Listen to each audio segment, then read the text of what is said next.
Зя сайн байцгаана залуучуудаа. Өнөөдөр 2024 оны 7 дугаар сарын 21-ний өдөр.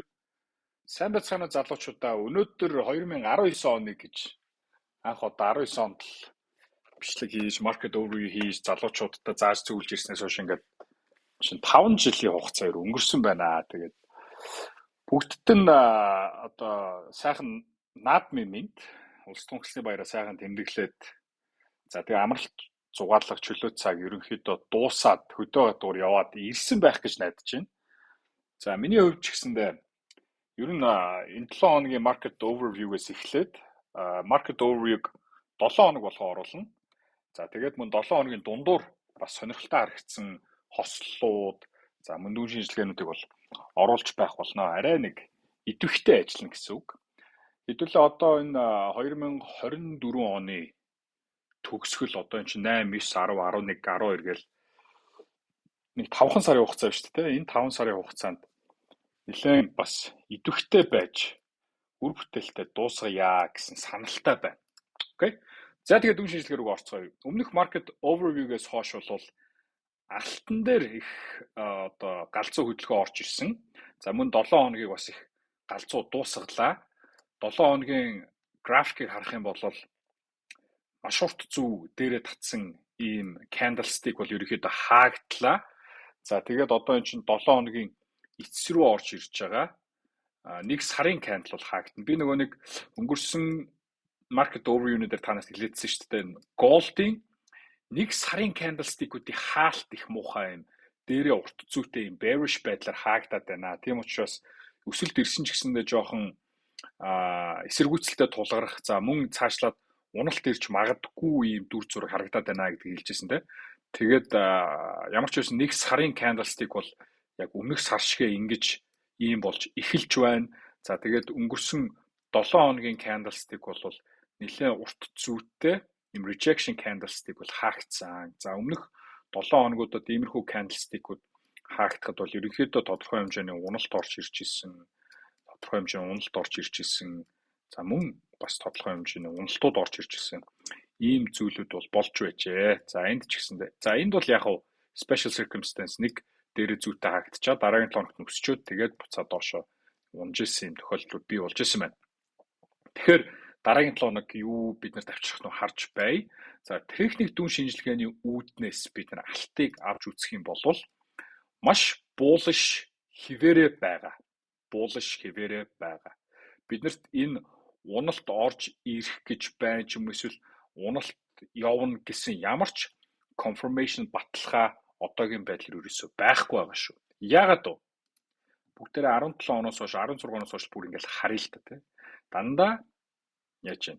Higher low, higher low, higher low, higher low хийгээд өсөлт үргэлжлээд явж байна. За яг хав энэ 22 оны 9 сард бол өмнөх лowыг ивдээд доошоо орж ирсэн.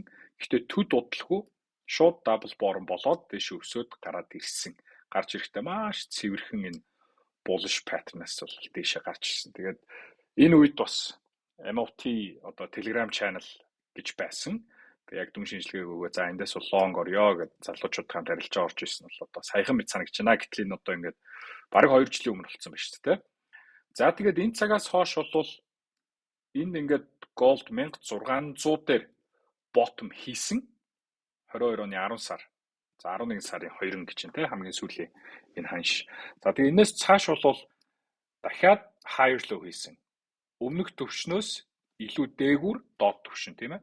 За тэгээд ханш өсөөд буцаж унаж ирсэн 23 оны 9 сард 10 сарын эхэнд 1800 унсан. Гэхдээ энэ 1800 бол өмнөх цэгээс дахиад дээгүүр доод цэг. Дахиад higher low хийсэн тийм ээ. Higher low хийсэн bullish pattern татсан. Эндээс задлаа гараа явсан. Дахиад дэше өссөн. Унаж ирсэн. Яасан. Дахиад higher low. Higher low. Та нар ингээд higher low-ыг ер нь урт хугацааны трендийг яаж бид нар олж мэдэх вэ гэд гайхчихж магадгүй. Тэгвэл higher low-ыг бид нар яаж олж мэдэх юм гэхээр ямар ч нэг тийм айхтар эсэргүүцэл юм уу одоо pullback орж ирээгүй хөдөлгөөн бүрийг анзаар. За жишээ нь энэ хөдөлгөөн тийм үү? Энэ хөдөлгөөн. Нэг ингээд давлгаа явсан байна шүү дээ өсөлтийн хөдөлгөөн. За тэрний өмнөх хөдөлгөөн юу явсан байна? Одоо энэ чинь 1600-аас 1950 хүртэл явчихсан байна те. Тэгвэл энэ давлгааны pullback орж ирсэн тийм ээ. Энэ pullback-ийн доод цэг нь major одоо low гэж үзэгдэнэ гэсэн үг. Major low. За тэгэд энэ одоо юуны энэ давлгааны тэ засвар хөдөлгөөн орж ирсэн байна шүү дээ тэ. Энэ өсөлтийн давлгаа байгаа шүү дээ. Энэний засвар хөдөлгөөний доод цэг нь major low. За ингээд энэ хоёрыг харьцуулж үзэх. Түүнээс яг хав энэ үед ханшиг ингээд явж хахад энд low хийчлээ гэж бодгол байсан байх. Гэхдээ яасан? Эн чинь дахиад нэг юм давлгааны хөдөлгөөн яваагүй шүү дээ, өсөлтийн давлгаа. За ингээд retracement явж ирж байгаа. За энд low болсон байна. За тэгээ яасан? Дараа нь дахиад нэг чигийн өсөлтийн давлгаа орж ирсэн тийм ээ. За тэгээ тэрний засвар хөдөлгөөн явсан. Тэрний засвар хөдөлгөөний low энд байна тийм. Энд байна. За би энэ сумыг нь алга болгочих. За тэгэд яасан? Дахиад нэг чигийн хөдөлгөөн. Тэрний low хаана ирсэн? Энд ирсэн байна тийм. Энэ бол баг нэг хайхтар засвар хөдөлгөөнч орж ирээгүй шүү. За дахиад нэг чигийн хөдөлгөөн явсан тийм үү? Дахиад нэг чигийн хөдөлгөөн. Засвар хөдөлгөөн орж ирсэн. Тэрний low хаана вэ? Энд байсан байна тийм. Дахиад нэг чигийн хөдөлгөөн өсөлт явсан. Уналт орж ирсэн. Low гэд ерөнхийдөө бол gold дандаа им higher low гэсэн өмнөх доод цэгээс илүү дээгүүр доод цэгийг хийгээд яваад байгаа учраас энэ бол uptrend буюу өсөлтийн тренд одоогор бол баг 2 жил ингээд үргэлжлээд явж байна гэж бид нар хэлж болно. Цагийн зураг дээр окей. Тэгэхээр би нөгөө танаас хэлээдсэн шүү дээ. Энэ 2290 80 гэдэг цэг хэрвээ доошоо задлаад явах юм бол маш сайхан уналт орж ирэхээр байна гэдэг. Яагаад тэгэхээр урд өмнө нь ингээд ийм major одоо low гэх юм уу доод цэгийг хадгалж ирснийгаа доошоо эвдэж явсан удаа байхгүй. За яг нэг удаа бол энд бол яг энэ 2023 оны 9 сарын сүүлээр бол нэг эвдэж орж ирсэн. Гэхдээ төд бодлого дэшээ өсөө гараа авчихсан те. Гэхдээ энд нөгөө нэг өмнөх major low-ыг бол доош эвдээгүй байсан те. Тэгэхээр gold дээр бол маш critical буюу хамгийн чухал одоо барих ёстой цэг энэ uptrend-ыг үргэлжлүүлж явах ёстой цэг бол 2280 гэдэг цэг байх нэ. Яг нь энд support байгаа юм шиг харагдаж магадгүй. Гэхдээ яг жинхэнэ support бол илүү 2280 хавцаа байгаа шүү гэж харагдаж байна. За мэдээж дээд цэгүүд бас хамааралтай. Гэхдээ энэ чинь бол дандаа higher high хийгээд ингээд өсөлт бол үргэлжлээд явж штэ тий. Окей. Тэгэхээр зүгээр яг одоо ингээд 9 сард бодлогын хүүг багасгаж магадгүй гэж байгаа. За дээрэс нь инфляцийн метрик тоо баримтууд бол унаад ирчихсэн байгаа. За тэгэд мөн энэ трендийг ингээ харахаар хэдүүлээ хай цэгүүдийг ингээ холбоод үзье л та. Голдын хай цэгүүдийг ингээ холбоод үзэхэд нэг ингэж харагдаж байна тийм. За тэгээд энийг ийм өсөлтийн channel маягийн хэлбэр рүү оруулаад үзье гэсэн чинь за нэг ийм дүр зураг юм уу та. Тэгээд энэний орой ер нь явж баг 2600 руу ирж таарад байгаа. 2600 хавцаа ирж таарад.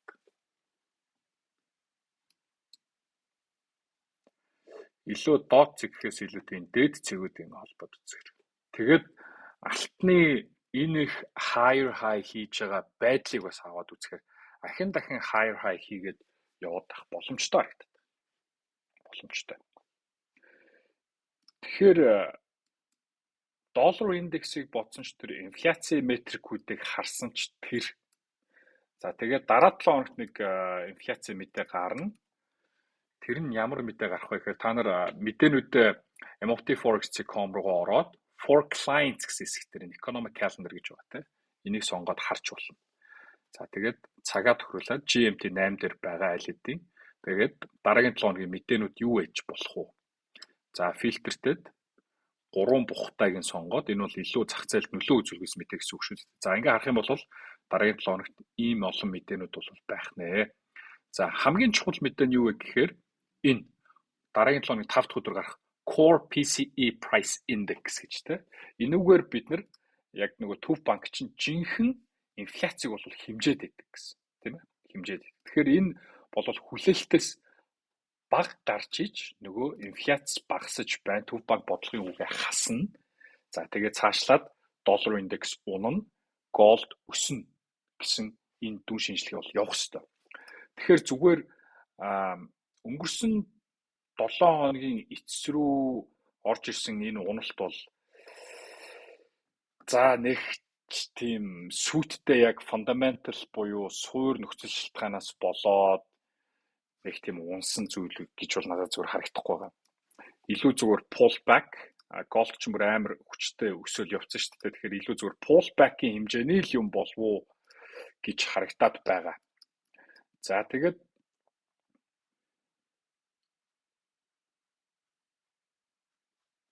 за энэ бүтэн өсөлтийн retracement-ийг аваад үзье. За ер нь Fibonacci 0.5 дээр хурж ирэх шинжтэй. За тэгээд өмнөх key level rejection-ыг эргэж буцаж шалгаж байгаа нэг ийм дүр зураг харагдаж байна.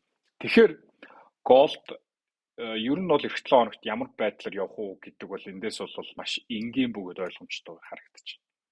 Окей. Яаж явах уу? Та нар баг өөрсдөө хараад мэдж байгаа бох тий. За хэрв ханш энэ 2380 гэж авъя да. 2385 энэ гэхээр арай дэндүү ойрхон левел болчихгүй байна. 2380 биш үү заяа. Яг тэгэхээр өмнөх бүх энэ зүүнүүд буюу ерөөхдөө rejection level-үүдийг оруулж авч үзэж байна. За 2390 хооронд. 90-80 хооронд.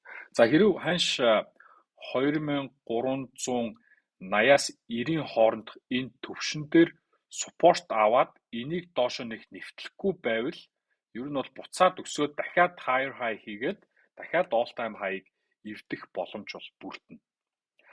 Харин ханш доошо энэ 2380-ыг эвдээд ороод ирэх юм бол ерөнхийдөө бол энэ өсөлтийн character маань өөрчлөгдөд энэ нь илүү уналт руу шилжиж дахиад 2280 руу орж ирэх боломж үүсэж байна гэж харах хэрэгтэй. Окей. Бид нар яг урт хугацааны зураглалаа харах юм бол булш хിവэрэ байгаа шүү дээ. Булш хിവэрэ байгаа. Гэхдээ богино хугацааны зураглалаа хараад илүү ханшиг зүүм ин хийгээд ойртуулаад харах юм бол өнгөрсөн хэдэн сарын хугацаанд юу болсон бэ гэдэг чинь чухал тийм ээ. Тэгвэл өнгөрсөн хэдэн сарын хугацаанд юу болсон бэ гэхээр ханш за нэгдүгээрт өмнө нь энэ 2380-90 хавцаа маш их эсэргүүцэл үзүүлжсэн тийм ээ. Rejection үүсгэжсэн. За дараа нь унаж ирчээд 5 сард буцаад өссөн. Тэгэхдээ дахиад энд эсэргүүцэл үзэжсэн тийм ээ. За тэгж байгаа сэтэлж гарсныгаа дараа support аваад өсөлт үзүүлжсэн. За нэг өсөж ирлээ. Дахиад 5 сарын сүүлээр унлаа. Буцаж өсөж гарч ирэхдээ 6 сарын эхэнд дахиад энд rejection авсан. За доошо унсан, яваад дахиж ирээд rejection аваад унаад сэтэлж гараад тэ буцаж шалгаад support аваад дэше өсчихсөн нэг ийм маш чухал key level төвшин байгаад байна шүү дээ. Маш чухал key level төвшин байгаад байна. Тэгвэл энэ төвшинг дараа 7 хоногт барьж чадах юм бол дэше өснө. Барьж чадахгүй доошо нэвтэлчих юм бол доошо 2280 руу ирлүү эргээд унаад нөгөө supporto дахиж шалганаа гэж ойлгох хэрэгтэй. Окей. За мөн яг бүх зургаа устгаад зөвхөн энэ 3 оройг холбоод за энийг параллел шугам татаад үзэх юм бол бас их өөрхөн нэг юм channel шиг юм гарч ирж байгаа. Окей. Өсөлтийн channel гэх юм уу. Тэгээд энэ channel хэрвээ 2380-ыг нэвтлээд ороод ирэх юм бол энэ channel-ийн ёроол хүртэл 2320 хүртэл ерөөхдөө тарget тавьж болно гэж ойлгож байна. Окей. Тэгэхээр яах нь ийм л зурагтай байж болох нь шүү дээ.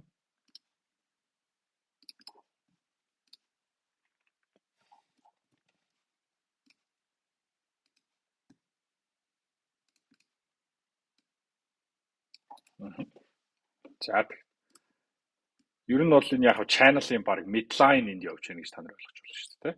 Энэ дээр support авч чадах юм бол upper line дээрээ үргэлжлээд өсөд явна 2500 хүртэл. Тэгж чадахгүй доош унаад ороод ирэх юм бол доод line хүртэл 2300 12320 хүртэл унах боломжтой гэж ойлгох хэрэгтэй шүү. За голф төр бол ийм л юм харагч байна. Нэг амар илүү нэг overcomplicate хийгээд илүү ингээд хитрхи их бодоод нэг тийм хитрхи их дүн шилгээ хийгээд шаардлага байхгүй. Аль болох ийм амар савлгаатай хөдөлгөөнтэй зүйлдер илүү бол энгийн дүн шилгээ хийж иж, энгийн байдлаар харж иж илүү амжилттай явах болов уу гэж харж байгаа шүү. За доллар индекс харъя. Голдын дараа. За доллар индекс бидний өмнө нь зураад тавьсан байсан trend line, support line нэг бол эвдэлсэн. За тэр юу байсан бэ гэдэг хэдүүлээ харъя. За ийм supportтой нэг ийм одоо channel юм шиг нэг ийм хийгээ явуулсан шүү дээ. Энийг бол ханш нэг доош нь fake out хийж эвдчихэд за тэгээд яасан. Буцаж дээшээ гарч ирээд энд bearish байдал үүсгэж байгаа доошоо эвд ороод ирсэн тийм. За тэгээд энэ ер нь ямар эвдэрлүүд явчихв, ямар тренд байна гэдэг ингээд харсан, анзаарсан. Тэгэхэд бол одоо ингээд урт цагийг харахаар доллар индекс маань нэг ийм айхтар өсөлт үзүүлсэн тийм 21 оны 5 сараас 22 оны 7 сар хүртэл жил хагас явах хугацаанд. Тэрнээс хойш бол бүтэн уналт орж ирчээд за тэгээд уналтын араас ерөнхийдөө зүгээр consolidation хийж байгаа юм шиг л юм дүр зур харагдав. Уналтын араас хийж байгаа consolidation. Тэгээд уналтын араас ингээд consolidation хийхээр яадаг вүлээ ингэж жагаад ингэдэг л дүр зур харагдаад байдаг шүү дээ. Тэгэхээр урт цаг дээр бол надад ийм л дүр зур харагдаад байна лээ. За тэгээд мэдээж энэ бүр бүх 80 хүртэл ийм support бол байна. За тэгээд яг бүр байж болох одоо эцсийн спорт гэх юм уу та тий. Уналтаас өмнө одоо байж болох эцсийн спорт бол нэг ийм тренд лайн байна. Энэ өөрөө нөгөө consolidation triangle-ийн ийм дүр зургийг бол доллар индекс гаргаж ирсэн байлаа. Тэгээд энэ consolidation-ы аль нэг тал руу задрах юм бол тэр зүг рүүгээ явж болохоор одоо энд бол ингээд 3 удаа орой хийсэн байна шүү дээ. За энэс дээшээ задлаа явуучвал ингэж бас хөдөлж болохоор. За энд бол ингээд 1 еврол, 2 еврол хийсэн. 3 дахь евролоо харахын хийгээгүй байна. Тэгэхээр миний бодлоор энэ 3 дахь евролыг 8 сард хийх болов уу? 8 сард шалгаад за тэгээд одоо үнэхээр яах юм те? Үхсэхээ үзье гэдэг шиг. Дээрээ 3 оройтой, доороо 3 евролтой аль нэг тал руу задраад тэгээд тэр зүг рүүгээ явнаа гэдэг байдал руу явах болов. Тэгээд зүгээр хувь хүний өнцгөөс би юу гэж хараад байна вэхээр илүү одоо 11 сард ерөнхийлөгчийн сонгуул болно. Трамп ерөн гарах нь баг 70% та ойлгомжтой болж байгаа шүү байна. Тэгэх юм бол Трампын засаглалын үед бол доллар индекс бол доллар бол хямдхан байдаг. Яг тэр илүү экспортоо дэмжих бодлого, зөөлөн мөнгөний бодлого баримталдаг. Бизнес ерөнхийдөө pro business, pro stock зах зээл дээр ликвидитиг сайн байлгахыг хүсдэг тийм ерөнхийлөгч. Тэгэхээр Трампын засаглалын үед бол доллар индекс бол хямдхан байх болов уу гэсэн тийм зүгээр хувийн улс төрийн өнцгөөс харж байгаа таамаг бол надад бол байна. За тэгвэл илүү ойртуулж жижиг цагаар харъя. Ойртуулж жижиг цагаар харах юм болвол за нэгдүгээр энэ нэг сайхан одоо support байсныг эвдсэн тий. За мөн энд бас юм хэвтэй тэнхилгийн support байсан. Өмнөх rejection support ингээ key level байсан. Энийг бас доошоо эвдсэн. Тэгэхээр нэгсэндээ higher low хараа higher low гэдэг энэ 23 оны 7 сараас одоо жилийн өмнөөс эхлээд ерөнхийдөө higher low хийгээд явж исэн болвол за энэ анхны lower low-ыг хийсэн те. Lower low хийчихсэн. Тэгэхээр ерөнхийдөө бол нэг юм өсөлтийн юм шиг тренд барьж исэн нь бол эвдчихсэн. Эвдчихсэн шүү заяа. Эвдчихсэн. Тэгэхээр ер нь л юу харагдаад байна вэ гэхээр одоо ойлгомжтой та нар харж байгаа бах те. Доллар индексийн хувьд бол ийшээл ирэх нь харагдаад байна шүү дээ. Энэ higher low хийжсэнтэй эвдчихсэн. За тэгээ магадгүй энэ бол pullback retest орж ирж байгаа шүү дээ. Эндээс буцаад ерөнхийдөө бол эргээд энэ 100 250 руу орж ирэх л нөхцөл байдал харагдаж байна.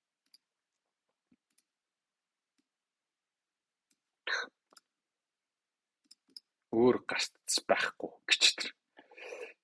Тэгжиж энэ зураглал их гоё бүрэн болж явна. Тэгэхээр би бол доллар bearish байна гэж ойлгож болно. За доллар bearish байгаа болвол тэгвэл евро доллар яах вэ, GBP USD яах вэ, бусад нөгөө долларын ослууд яах вэ гэд харъя. За евро доллар их л гоё л техник зураг гаргаад байгаа та. За нэг өдрийн графикийг та нар хараарай. За нөгөө доллар индекс чинь болохоор ингэж явсан шүү дээ тий. Тэгээд ингэх зураг харагдаад байгаа бол евро доллар төр ингэж ийн тий. Тэгж жагаад ингэж дэше өсөх магадaltaй зураг л бол би болоод байгаа. За тэгээд евро долларын хувьд бол нэлээд удаан хугацаанд бол юм down trend, уналтын тренд. Гэхдээ энэ нь өөрөө маш том bull pattern харагдаад байна. Энэ чинь бүр 7 хоногийн график дээр харж байгаа шүү дээ.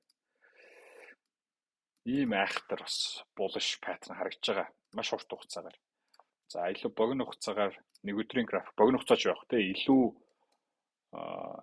богино урт хугацаагаар үзүүлэх юм уу та тийм.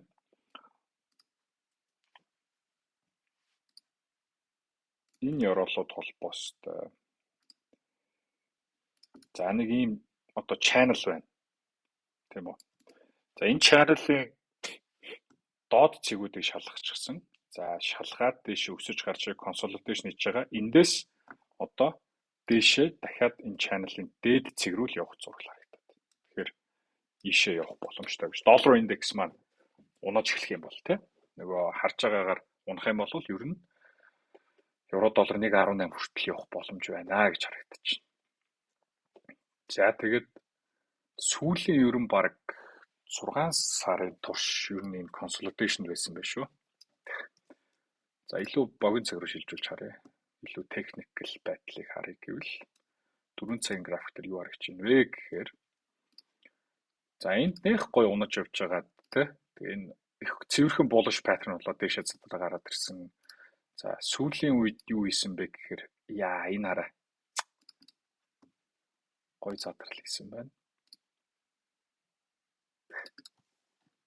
Bullish pattern-ыг дээшээ задлаа гараад ирсэн байна. За одоо 1.1272 гэдэг түвшин дээр хай байна. Тэрний наан болвол айгүй их эсэргүүцлийн бүстэй мас тэгж байгаа. Эхний ээлжинд бол 1.10 руу гарч ирэх хэрэгтэй болж. Тэгээ 1.10-аас дээшээ за ер нь бол 1.12 руу явчих боломжтой юм байна. 1.1280. Гэтэ энэ ч бас 300 пикний орон зай шүү бүхэлд нь тийм ээ.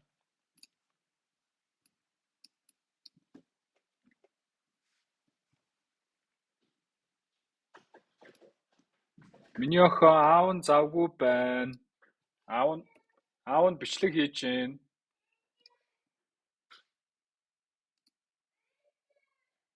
Ээж нь дээр байгаа.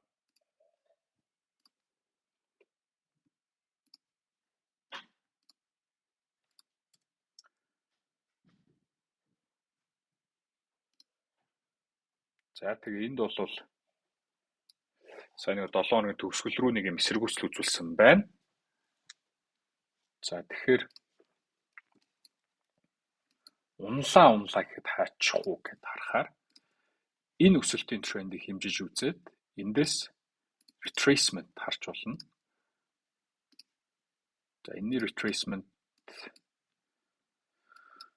За евро доллар унлаа гэхэд ер нь 1.08 буцаад ийм холч унах гэж бол би харахгүй л байна.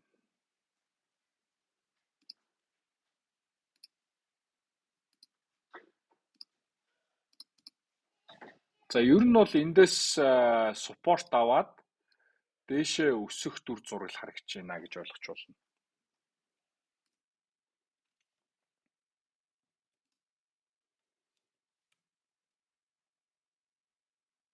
Хамгийн сүүлийн одоо rejection цэгүүд гэх юм уу те.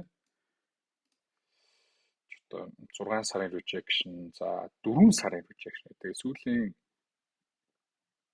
одоо 3 сарын турш сэтэлж чадахгүй байсан цэгээ ер нь сэтлээ гараад ирсэн ба шүү дээ. Тэгэхээр за тэгээ энийг bullish pattern-аас дээрсэн сэтлээ гараад ирсэн. Энэ ч юу энд л явж исэн л та. Яг энэ bullish pattern бол та. Яа тэгэхээр эндээс бол дээшээ өсөлт харагдаж байна. 1.12 75 80 хүртэл ер нь бол өсөлт бол байна гэж харж болно.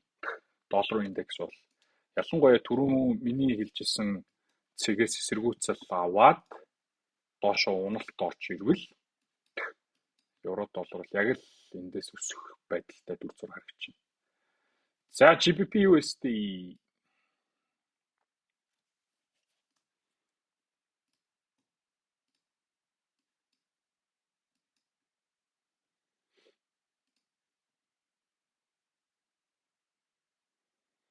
За GBP USD 23-ны 7 сард нэг ийм хай цэг хийсэн. За мөн л ер нь bullish байдал руу шилжчихсэн нэг унаж ирээд за тэгэл дандаа higher low гэсэн ийм bullish байдал руу шилж зарагдж штэ.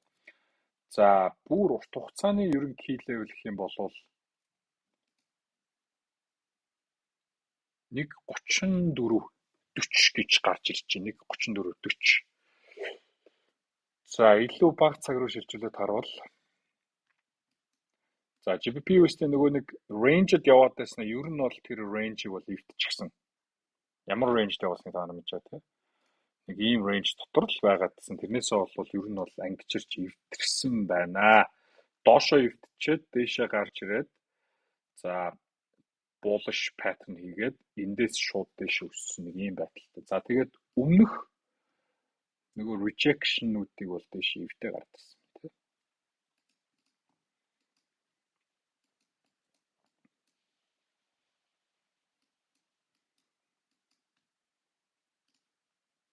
За тэгэхээр GBP USD ерөнхийдөө одоо зүгээр энэ эвдэлсэн rejection цэгээл буцаж шалгаж байгаа л дүр зураг харагдаж шүү дээ. Буцаж шалгаж байгаа. За энэ нь өөрөө их аятайхан юм доошоо уруудсан нөгөө bullish pattern болох эсвэл ийм double bottom болох ч юм уу ийм дүр зураг харагдах юм бол нэг тийм их юм бодоодох юм байхгүй ерөөхдөө long арилжаа гээл энэ бол 1.34 хүртэл дахиад нэг 400-500 пипний өсөлтийн хөдөлгөөн бол байгаа харагдаж байна.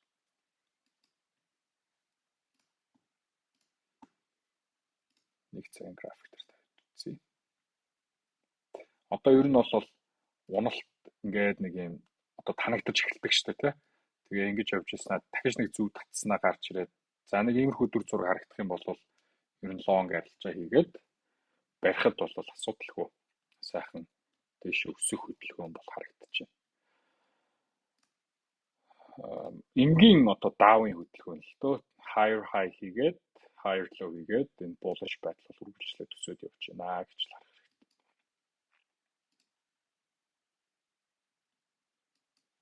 За тэгээд мөн энэ сүүлийн өсөлтийг хэмжиж үзэх юм бол Fibonacci 61.8 дээр те 1.2880 орж ирж байна. Эндээс бол long арилжаа хийхэд бол их тохиромжтой дүр зураг харагдаж байна.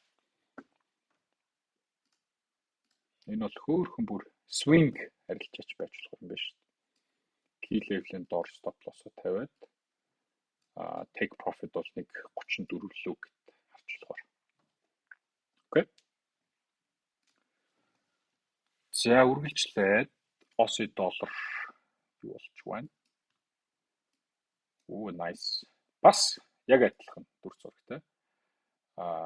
Өмнөх энэ айхтар ийм балиар бүр зигзаг rejection-ыг дээшээс сэтэлж гарч ирчээд эргэж буцаж ирээ шалгаж байгаа. За тэгээд энд бол яг их айхтар ийм rejection байгаа юм байна. Тэгээд энэ бас холбогдоод ингээд ийм triangle pattern гэсэн болж шүү дээ. Зурглалаа харуул. За бүр ийм юм байгаа юм байна.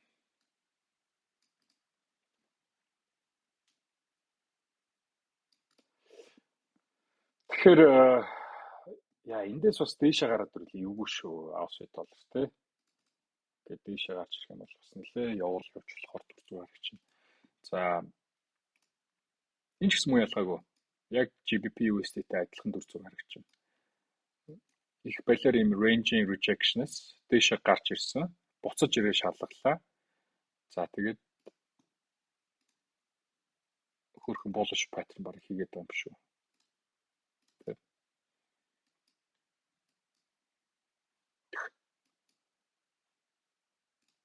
Муу ялгаагүй. 68-50 руу targetтай. За ийм long арилжаа бас харагдаж байна. Kiwi доллар ч гэсэн ялгаагүй хаа. За Aussie доллар дүншилгээ хийсэн ч та нар өөрсдөө Kiwi доллар дээр харна үсттэй. За GBP JPY ер нь юу болж байна?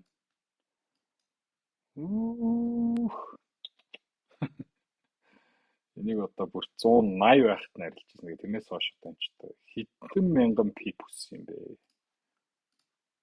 My god. График дээр бараг багтахгүй шүү дээ энэ өсөлт нь. Амар. Е унсаар байгаа л ерөөсөө. Вау гэхдээ яг бүр ингээд ийм урт чаналын яг үзүүр дээр ирсэн биш шүү дээ. Амар.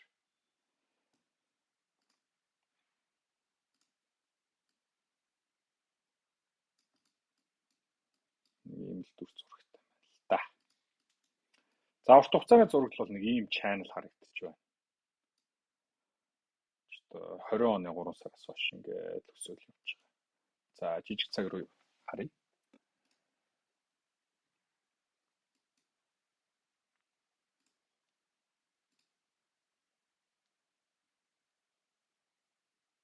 Та нар санаж байгаа л хэдүүлээ нөгөө 188-ыг сэтлээ явахад нэг дүн шинжилгээ хийжсэн.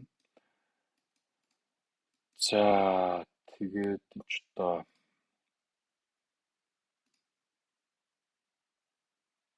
200. За энэ ийм амар аптрend бас үргэлжлээл явахаар л харагдаж байна. За хамгийн одоо best хамгийн аятайхан сонголт гэх юм бол ханш 200-г шалгаж магадгүй юм байна. Өмнөх одоо rejection бас сэтгэл зүйн key level те.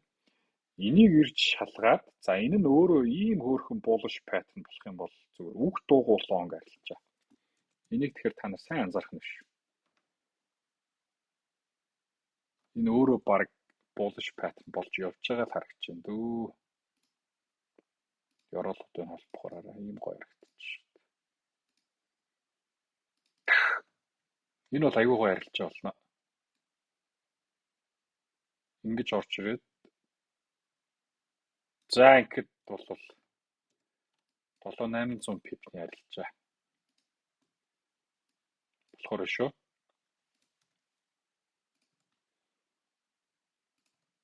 Толгой төхөд аюу бол бас санал нэгж байгаа хэ. Тэгэхээр гол нь зүгээр энэ 200 руу орж ирж чинь 300 пипний уналт гэж биднэрт энэ гоё боломжийг үгүй юу л гэдэг. Өгч чадах юм бол үнэхээр гоё. Оролтоо хийж чадвал те. Яа, энэ бас их гоё арилжаа харагдаж байна. За тийм байна GBP JPY. За USD JPY. Нөгөө бидний swing арилжааны одоо таргет бол хүрсэн. Би 161, 162 гэж маш их одоо олон удаа хэлсэн. 160 ч гэж бүр анх хэлжсэн те. Тэгээ хүрсэн. цэвэрхэн дабл топ болоод унсан байна. Гэтэ энэ уналтыг бол би тооцоолоогүй, хараачгүй, дүн шилжлэгээ хийгээчгүй. За тэгээд эргүүлээд ингээд харахад бол бидний нөгөө барьж байсан channel, өсөлтийн channel, bullish channel бол доошоо эвдэрсэн байна.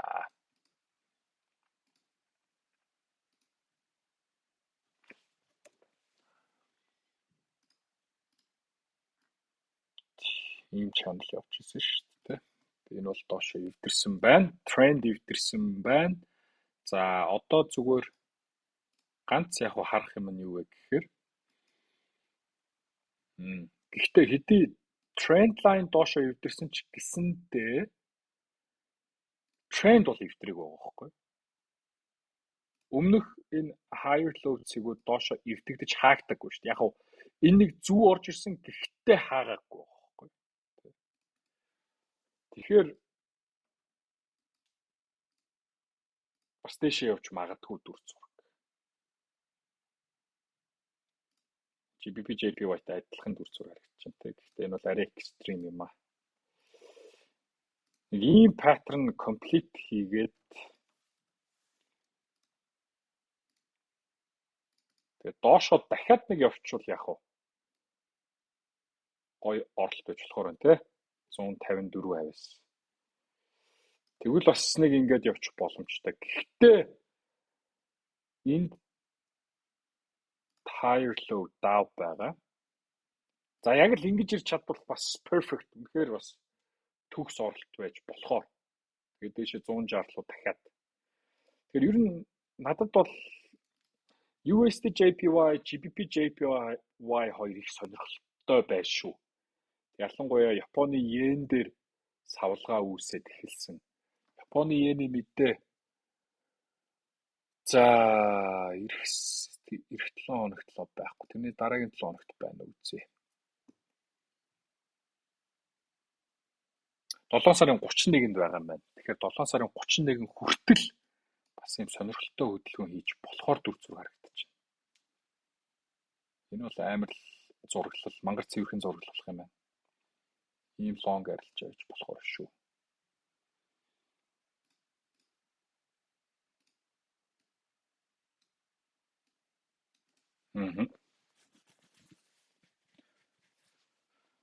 За. Ойл. За ойл нөгөө миний ярьжсэн төвшин ямар ч байсан хүрсэн. Энэ төвшингөөс дээш ингэж гарч ирээд энэ 84 лөө хүрнэ гэж би ярьжсэн тийм ээ. За одоо бол дахиад энэ хоёр рейнжийн дотор консолидейшн хийж байгаа байдал руу орсон байна.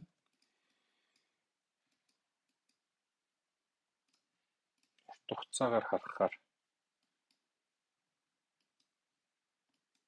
за бас л аль нэг зүг рүүгээ ер нь брейк хийгээд сэтлээд гарах уу үгүй юу гэдэг дээр л ирсэн байгаа шүү нараа.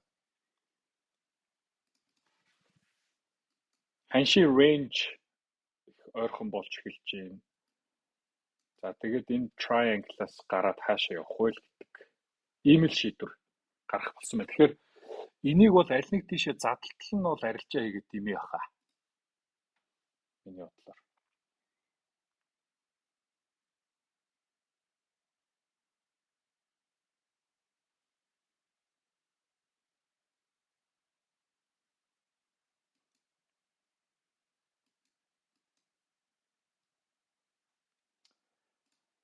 Эсвэл энэ triangle-ийн Европ руу хурж ирсний дараа арилжаа авч болж байна.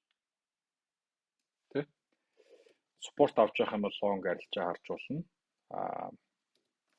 Спорт авахгүй байх юм бол ер нь бүрэн задлаад за задлсныхаа дараа дахиад энэ low 72 дээр ер нь жоохон асуудалтай юм байна яг арилжаа хийх. Тэгэхээр ойлыг хэдүүлээ нэг жоохон алгасчээ дахиад нэг 7 хоног авсан чи дараа 7 хоногт ямар хөдөлгөөн хийх нь үү? Сая өнгөрсөн 7 хоногт л ерөөхдөө дандаа л юм консолидейшн хөдөлгөөн хийсэн ба шүү дээ. Бүтэн сарын турш. Тэгэхээр энэ удаан хугацаанд консолидейт хийж магадгүй. Гэхдээ консолидейшнээс гарч ирээд хөдөлгөхөд бид нэр бэлэн байж байгаа хэрэгтэй. Тэгэхээр зүгээр анзаараад зүгээр энийг л хараад сууж гэсэн үг.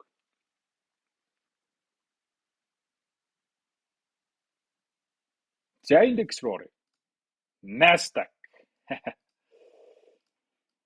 За Nasdaq яг улс томогсон баярын өдөр CPI мэдээ гарснаас хойш бол айхтар consolidation гэдэг унаж орж ирсэн зөндөл юм тохиолдлоо. Сая одоо CloudStrike апдейт болоод дэлхийд даяараа Microsoft-ын компьютер унаад одоо юу ч болоод байна тий. Гэхдээ тэр бол төр зургийн зүйл шүү дээ гэдгийг бас та нартай сануулъя. За мэдээж урт хугацааны зураглалаар бол амар булш байгаа тий. Дандаа all time high эвдээд явсаар ирсэн. All time high-ыг л эвдэж явдаг гэсэн. За сүүлийн үеийн тренд харин юу болоод байгаа юм бэ гэж. Тэгэхээр за энд бол market structure байна тий. Higher low. Урд өмнө нэг ер нь Nasdaq market structure гівдээгүй л юм байна да. Харж байна уу? Энэ rejection ханшилтлаа гараа явсан. Буцаж ирсэн. Support авлаа, буцаад иш өссөн тий. За хурж ирсэн low support авлаа, буцаад иш өссөн. За мөн энд бас нэг яг айхтар уналт орж ирсэн. Гэхдээ бас л өмнөх rejection буюу одоо all time high түвшнийг буцаж ирээ шалгаад буцаад иш өссөн. Тэгэхдээ бол яг одоо higher low-ыг эвдээд lower low болж байгаагүй. За мөн минараа энд бас pullback retracement уналт орж ирсэн. Гэхдээ л higher low. Хараа. Higher low. За энд нэг удаа ишээ эвдэлж орж ирсэн. Гэхдээ урт хугацааны зураглалаар энэ бол higher low хийвэрэ. Яагаад гэхээр би түрүү хэлсэн те нөгөө нэг чигийн хөдөлгөөний retracement A B C D E гэж явж шүү дээ. Тэгэхээр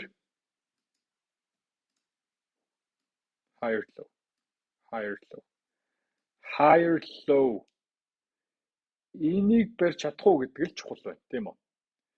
Хэрвээ Nasdaq энийг барьж чадвал за яг л тэр түвшин дээр ирээл хаагдсан байна да. Энийг барьж чадах юм бол буцаад иш өсөх боломжтой. Урд өмнө ч тэгжил байсан. Дахиад all time high хийх боломж бий. Энийг барьж чадахгүй сэтгэлээд ороод ирвэл өмнөх all time high-ыг эргэж шалгах болж байна те. Тэгвэл тэр нь 19,100 гэж л орж ирж байна та. Тэгэд эндээс retracement аваад буцаад өсөх ч юм уу иймэрхүү. Ер нь бол өсөлтөө хадгалах байх хаанаас вэ гэдг нь чухал. Тэгэхээр ер нь энэ уналтыг бол long арилжааны боломж гэж олж харах хэрэгтэй. Түүнээс дахиад short арилжаанд орох биш заяа. Энэ хардлагатай. Одоо ингээд эн чинь юм цэвэрхэн хараа bullish pattern үүсгэж эхэлж штэ. Жижиг цагийн график л орлоо. Дэг цагийн график хараа.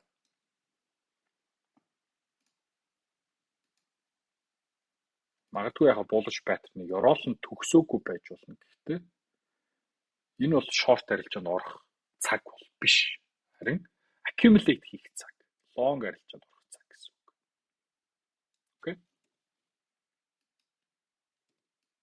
Тэгэхээр нөгөө ийм төр зургийн ийм pullback жоох ийм айц хүүцэн дээр болохоор ерөнхийдөө ингээд тренд ойлгохгүй байгаа, fundamental суур учир шалтгааны ойлгохгүй байгаа хүмүүс бол ингээд паниктаа зараа гардаг ч юм уу эсвэл short арилжаа хийгээд ингээд мөнгө алдаад.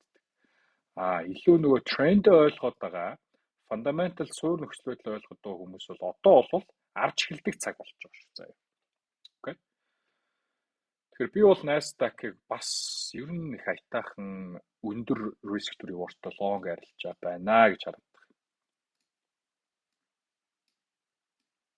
Ийм long арилжаа харагдчихэв.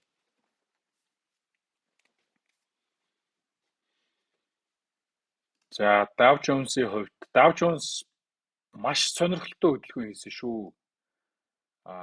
Consolidate хийжсэн аа. Энэ дараа энд нөгөө айхтар consolidation хийсэн шүү дээ. Тэгээд их айхтар bearish pattern бүр ингэж хийж ирсэн аа. Дээшээс л гараа ирсэн тий. Тэгээ амар явсан. За ингэж яваад all time high шинээр хийсэн. Тэгээд одоо буцаад all time high шалгаж байгаа юм шүү. Тэгэхээр all time high за магадгүй ингэж хурж ирээ шалгаад support авах юм бол дахиад long арилжаа. Энэ бол нэг all time high-ыг эвдсэн бол дахиад all time high-ыг эвдээд higher high хийх бүрэн боломжтой харагдаж байна. Окей? Боломжтой.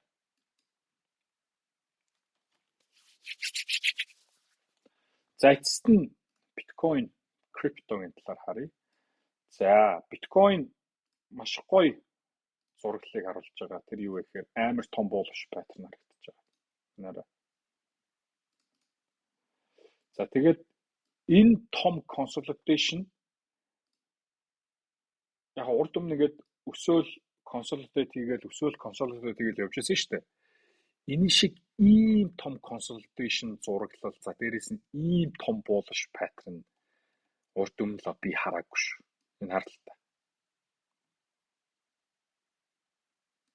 Ийм том consolidation энэ ханшийн түүхэд байхгүй. Бүхэл бүтэн одоо 6 сарын турш consolidate хийж байгаа.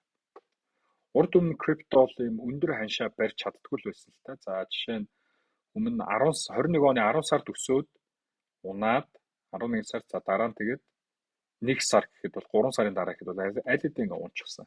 Өмнө ч гэсэн ийм их адилхан дүр зурагт харагдаж байсан. Тэгвэл одоо ингээд маш сайн consolidate хийж ер нь бол өндөр ханшаа хадгалж чадчихээн.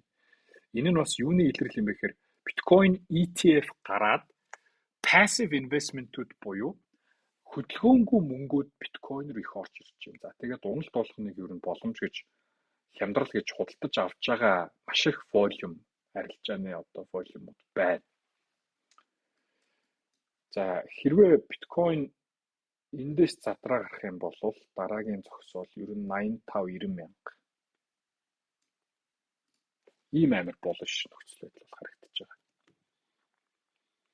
Гэхдээ яг мэдээж задлж явахын өмнө rejection-ууд орж ирэх байх. За магадгүй ханш ийшээ хурж ирээд нэг 50% retracement хийдэг ч юм уу те.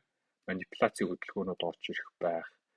За тэгээд ингэж явах юм бол энэ бол миний хувьд зүгээр хамгийн төгс зураглал. Манипуляцийн хөдөлгөөн орж ирлээ 50% retracement явлаа. Тэгэхээр 70,000 хүртэл явчихад гэсэн үг шүү дээ. Манипуляцийн хөдөлгөөн орж ирлээ. Тэр нь bullish flag боллоо 50% retracement явлаа. За тэндээс дээшээ задлаа гараад ирлээ.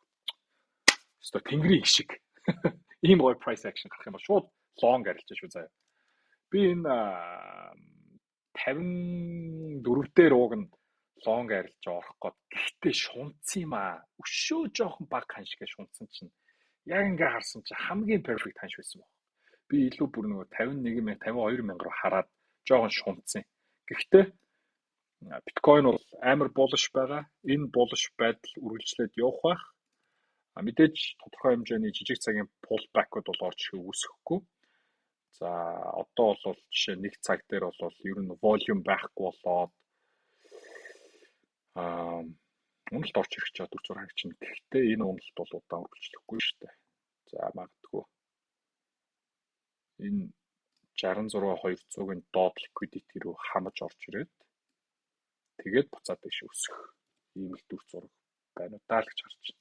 Тэгээ түрүүний тэр урт хугацааны зураглалыг зурсан та нар сайтар анзаараарай. Дэше өсөж гарч ирлээ. Эндээс rejection аваад за тэгээд энэ нь ийм bullish pattern те. Тэгээд эндээс явах юм бол төгсийн төгс өстой чиг тэнгэрийн шиг. За өнөөдөр market overview энэ үрээд өндөрлөж байна залуучуудаа. Тэгээд 7 хоногийн дундуур сонирхолтой дүн шинжилгээгээрээ эргээд уулзцгаая. За мөн дараа 7 хоногийн market overview-гээр эргээд уулзцгаая. Баяр та.